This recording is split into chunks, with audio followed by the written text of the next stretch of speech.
please remember to leave a like, a comment, share the video about, and if you haven't already, subscribe. Thank you.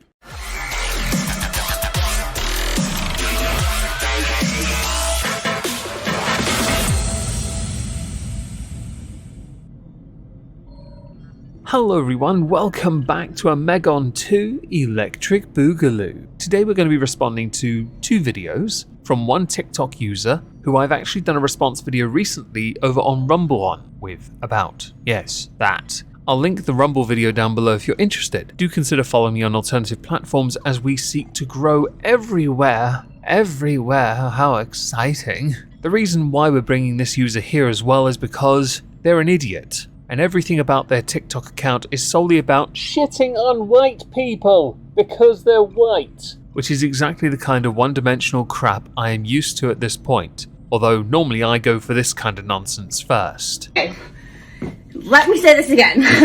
It's about that time. It's about damn time. Wear the crop top. Let your tummy out. Let your back rolls kind of hang out. Pop your booty. Rock your shorts. Stop hiding. And I'm telling this to myself too. Stop hiding. Stop trying to shrink your body to make others more comfortable. Now I've given you some weak tea nightmare fuel, let's get stuck in. Here we go, another video of me educating white people for the free.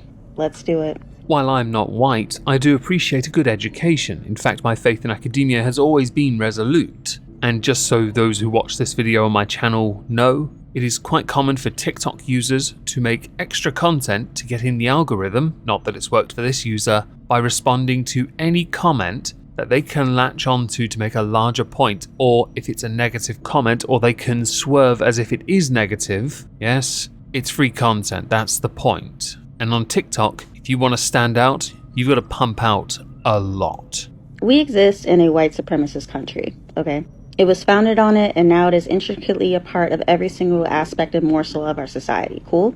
I make this point a lot, and I will persist in making this point until I am even more blue in the face. What is your point? What is your solution, perhaps, to removing that aspect so your society is as equal as you want it to be? To state something is something does not tell me you are talking or thinking of a solution to it. That isn't, we must tear down the structures of power and rebuild it together anew. Based on your population representation around the country, it's not surprising that the country could be argued to be white supremacist since it is majority white. People talk about equal representation in movies, yet if you look at the actual percentage of representation based on the population, actually it's correct. The only discrepancy, the one that really undoes that equal representation, are the crime statistics. The other point I always make is, if you live in a white supremacist country, why would you live there? Do you believe you can change it for the better? Additionally, I don't suppose you thought affirmative action was a good idea, did you? I heard that got rejected by the Supreme Court recently.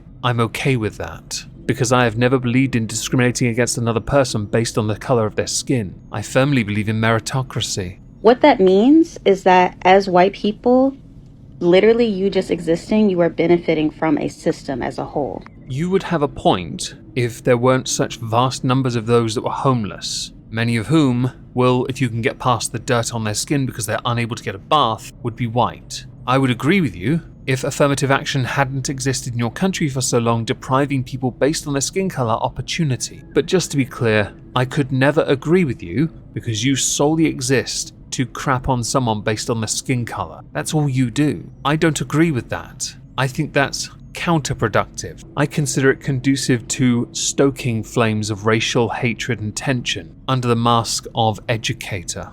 And racism is an inevitable result of living in a white supremacist country. What you heard here, folks, is that racism does not exist in any other form in any other country. That's the takeaway point. Because it only happens in America, everyone. Only in the West, the center of the world, because it totally has never happened that a white person has been racially abused in another country. How far up your own backside are you? The defensiveness you're feeling is again coming from you looking at yourself as an individual. You're thinking, I'm a good person, and racism makes you a bad person, so I can't be racist because I'm a good person. This novel concept is the idea that the goalpost can simply be shifted because it doesn't matter what you do as an individual. The rest of the world, because of association guilt, yes, means that you will never be free of the shackles of your past. even if it has never happened in your lifetime, even if you have never knowingly or willingly played a part in it, because structures of power and hue of epidermis, you were born this way, and therefore, for as long as the 9% of this world's population exist, they all need to line up now and get blacked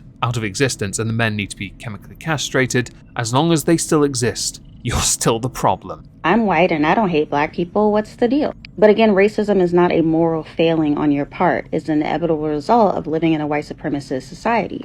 Instead of speaking so magnanimously, matter-of-factly, condescendingly, have you considered presenting the solution so that people who leave these comments, no doubt out of ignorance, can learn from it and be better because of it? Because it's all well and good you making a video, responding to them providing no real answer or solution to the problem without using buzzy buzzwords to make your points. But in reality, you're doing and achieving nothing. So what is the point? Is it solely to crap on white people? Because it certainly feels like that. And I'm not white, so don't try and tell me that I'm being a bit fragile because of it. Hi, blue-ish. But here's the thing, you just existing is not enough to cure yourself of racism. You need to do anti-racist work. If this is like an occupation, can they put it on their LinkedIn account? Also, I don't suppose you want to tell people what anti-racist work is, do you? Because I have not heard of a job that is called anti-racism work, and I've certainly never heard of a job like that would willingly hire someone that's white in a Western country, because that seems like a setup to a rather inevitable cancellation. And you need to figure out what that work looks like, because racism is a white person issue, not mine. I'm trying desperately not to laugh, because you first of all said you just existing, yes, okay, and then said you need to find the anti-racism work, and I'm not going to tell you what it is because that's not my problem. So you are just a one-dimensional account solely using your ability to shit on white people as an excuse to make content. You are by definition racist. You are by definition a shit person. If all you do is seek to point out the problems but not aid in finding a solution,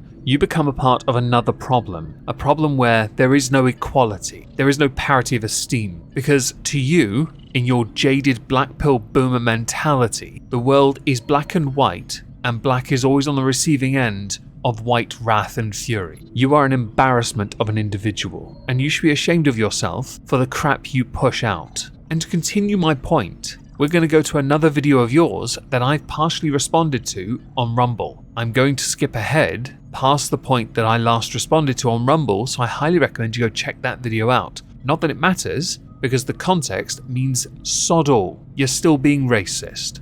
Do I usually educate white people in-depthly for the free? No. I think it's really difficult to understand the concept of intersectionality when you are only oppressed in one sect of your identity. I think that's a remarkably arrogant interpretation of what intersectionality is. Intersectionality is the rather novel concept that feminism needs to focus its attentions on the most oppressed group first, solve that issue, and then move on to the next oppressed group. It led to many memes concerning the oppression Olympics. Bell's Hooks, Bellend Hooks, whatever your bloody name is a moron for creating this concept. 100%. Because, as we learnt from the first video, some people aren't looking for solutions, they just want to be oppressed, so they can continue to shit on people because of the colour of their skin. What a novel idea. I guess we're not lifting anyone up, we're just tearing them down. Because you're very hyper-focused on the trauma that you're receiving from this one area of your life. But me, I'm a black gay woman. So when I'm analyzing my oppression, I'm not just looking for it from three separate sections. I'm actually combining the ideas of these identities to understand that the culmination of my identity is what affects me in society in a very specific way. Oh my god, you're so unique. Fun fact, the idea of intersectionality was actually formed by a black woman who was talking about the intersection of having to face the world from racism and sexism at the same time.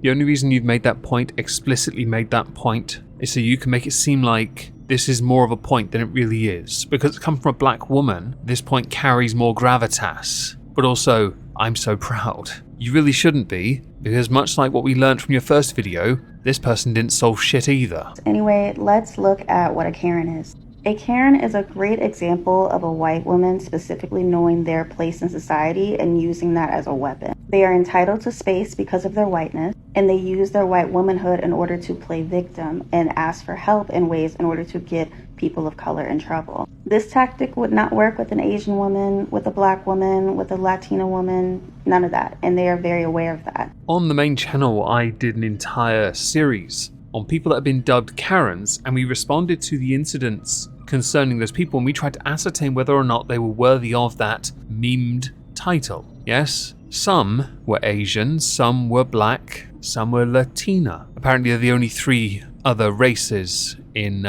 America beyond the white ones. Now, a rather interesting point was that other names started to do their rounds to cover those 3 other types of Karens from differing races, because it ended up proving a point. First of all, how sensitive some people are to race, but the second was that the privilege point didn't hold as much weight to the eccentric, overdone mannerisms that led to people being called a Karen in the first place.